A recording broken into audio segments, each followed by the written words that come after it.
Ko itu malah batanyokan danga pemari dari ambo nak nyato asa muasa nak tentu kisah riwayatnya. Ko kunun cerita sadah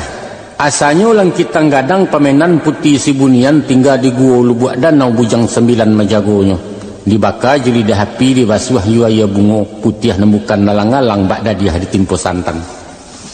Tersabui pulau dan gambianyo kabar barito kami danga buatan nurang di pangkalan etan di luak 50 di kampo anak rando gadih dituang sambia balari harago nan tidak taragoi harago timbang junagari bapa patah mengko di jarang bayi barat mengko di jamua sapipi aja tuah kai sirah lalawi barulah